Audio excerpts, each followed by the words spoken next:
آج کا ٹاپک ہے غصہ۔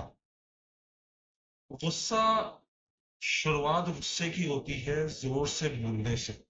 اسی لیے میں نے پہلے آپ کو بولا کہ آہستہ بولو، کیونکہ آپ دیکھیں غصہ ان لوگوں کو آتا ہے جو زور زور سے بولتے ہیں۔ اس لیے اگر آپ آہستہ بولیں گے تو پاسبلٹی ہے آپ کو غصہ کم آئے گا۔ جب آپ زور زور سے بولتے ہیں تو غصہ بھی آنا شروع ہو جاتا ہے آپ کو۔ اور یہ شیطان کا ایک ایسا حربہ ہے، شیطان کا ایک ایسا پرفیکٹ حربہ ہے، اس نے گھر کے گھر برباد کر دیے۔ آپ یقین مانیں غصے میں انسان، لوگ کہتے ہیں سچ بولتا ہے لیکن جھوٹ ہے، کیونکہ غصے میں انسان وہ بولتا ہے جو شیطان اس کے ذہن میں ڈالتا ہے، جو وسوسے ڈالتا ہے۔ تو اس کے لیے سب سے بڑا علاج جو ہے وہ آخری دو سورت قرآن کی ہے، وہ آپ پڑھیں۔ آپ کا، اور ایک اور چیز، سبحان اللہ والحمد للہ ولا الہ الا اللہ واللہ اکبر ولا حول ولا قوت الا باللہ العلی العظیم، یہ آپ پڑھیں تو انشاءاللہ آپ کا غصہ کم ہو جائے گا، یا آپ سوچ شیطان آپ کے قابو نہیں کر سکے۔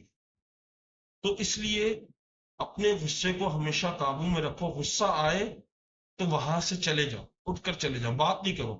اگر بات کی، آپ سامنے والے کو بھی شرمندہ کرو گے اور خود کو بھی شرمندہ کرو گے، سامنے والے کو بھی دکھ دو گے اور خود کو بھی دکھ دو گے، کیونکہ غصے میں کبھی بھی آپ اچھی بات نہیں کرتے، ہمیشہ وہ بات کرتے ہو جو شیطان آپ سے کروانا چاہتا ہے، جو سامنے والے کو ہرٹ کرنا چاہتا ہے۔ سامنے والا، آپ اگر آپ سے محبت بھی کرتا ہے آپ اس کے دل سے اتر جاتے ہیں۔ غصہ ایک ایسی چیز ہے۔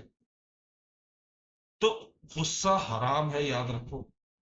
اور غصہ کرنے والا خود کو بھی اور دوسروں کو بھی تکلیف دیتا ہے۔ غصہ کرنے والا، غصہ کرنے والے کو کوئی بھی پسند نہیں کرتا، چاہے کوئی بھی ہو۔ اور بچے بھی ڈر جاتے ہیں، آپ کو پتا ہے بچوں کے سامنے اگر غصہ کیا جائے نا تو بچے بڑے ہو کے وہی غصہ کر رہے ہیں۔ اگر کوئی بچہ باپ کو دیکھتا ہے ماں کو مارتے ہوئے تو وہ بڑا ہو کے 99% چانسز ہوتے ہیں وہ بھی اپنی بیوی کو مارے۔ تو اس لیے یہ پاسبلٹی ہوتی ہے کہ آپ وہ چیزیں بچوں کے سامنے نہ کرو، غصہ نہ کرو، اور غصہ آئے تو اٹھ کے چلے جاؤ۔ کیونکہ غصے کا پہلا ہے کہ آپ زبان سے گالیاں دو گے، دوسرا آپ ہاتھ چلانے لگ جاؤ گے۔ تو یہ چیز بہت نقصان دہ ہے، اور یہ ہمارے معاشرے میں بہت عام ہے۔ لوگ کہتے ہیں یہ ایک بیماری ہے غصہ، لیکن اس کو کنٹرول کرنے کا طریقہ ہے آپ اللہ کے جو راستہ نبی نے بتایا اس پر چلیں۔ نماز 5 وقت پڑھے، آپ کا غصہ خود بخود چلا جائے گا۔ آپ خود سوچیں آپ کی غلطیاں کیا ہیں، اس کو سدھارنے کی کوشش کریں، خود پر کام کرنا سیکھیں۔ جب خود پر کام کریں گے نا تو آپ کی پرسنالٹی سب سے بہترین پرسنالٹی ہوگی۔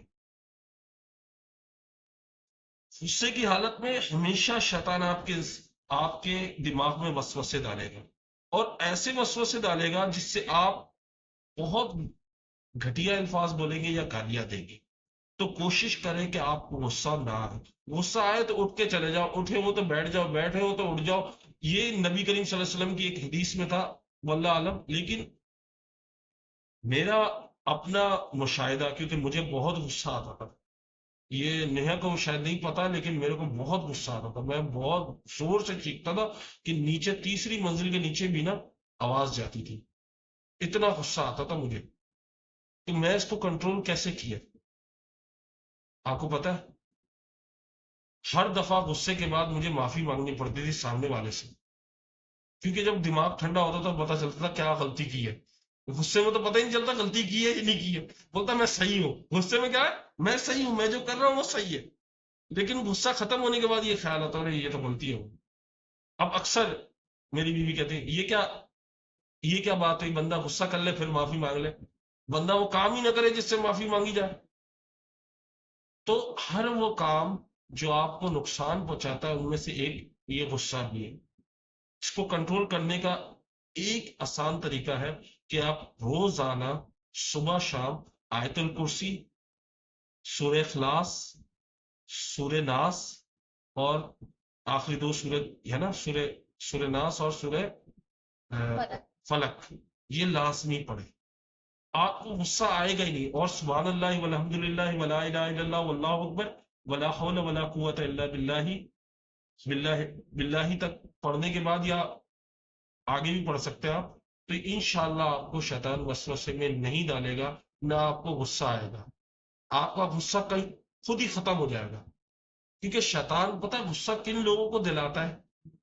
جن کا عقیدہ کمزور ہوتا ہے، جو اللہ سے دور ہوتے ہیں۔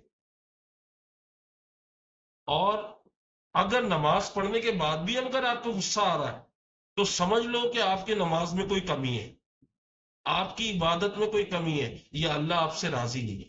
کیونکہ اللہ جس سے راضی ہوگا اسے سب سے بہترین بنا دے گا۔ اللہ جس سے راضی ہوگا اسے امپروومنٹ میں ڈالے گا کہ وہ اپنے آپ کو بہتر سے بہتر بنائے۔ تو کوشش کریں، میں نے یہ اپنا خود میرے ساتھ ہو چکا ہے، میں 3-4 سال تک میرا سر پھٹتا تھا غصے سے نا، کہ ایسا کہ میرے سر میں درد شروع ہو جاتا۔ اس کا علاج میں نے خود کیا الحمدللہ، اور پچھلے 1 سال ہو گیا الحمدللہ میں غصہ نہیں کیا۔ اگر کیا بھی ہوگا تو ہلکی سی بات پہ ہوا ہوگا، مطلب بات کی ہوگی، چیخا نہیں، وہ اٹھ کے چلا گیا۔ وہ بھی اس وجہ سے کہ میں نمازیں چھوڑ رہا تھا، وہ بھی بیچ میں اس لیے غصہ آیا تھا، 1 سال یا پتہ نہیں 6-8 مہینے ہو گیا، تو اس کی وجہ یہ تھی کہ میں نمازیں نہیں پڑھ رہا تھا، میں اللہ کے قریب نہیں تھی۔ تو مجھے پتہ چلی میری سب سے بڑی غلطی کیا، میں اللہ سے دور ہوں۔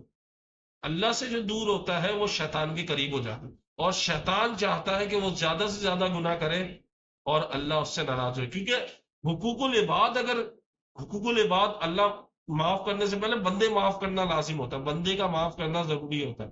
اگر آپ کسی انسان کا دل دکھاتے ہو زبان سے ہو، تو اس سے جب تک معافی نہیں مانگو گے تو اللہ معاف نہیں کرے گا۔ تو شیطان کا سب سے بڑا حربہ یہی ہوتا ہے کہ آپ کو غصے میں لے کے آئے اور آپ کا فائدہ اٹھائے اور آپ کو جہنم میں ساتھ لے کر جائے۔ تو آج سے عہد کر لو کہ ہم نے غصہ نہیں کرنا۔ غصہ آئے تو کیوں آیا، تو سوچ لینا کہ تم نے یا تو نماز چھوڑی ہے، یا تو تم اللہ سے دور ہو گئے، یا اللہ تم سے ناراض ہوئی۔ یہ بات یاد رکھنا، اوکے۔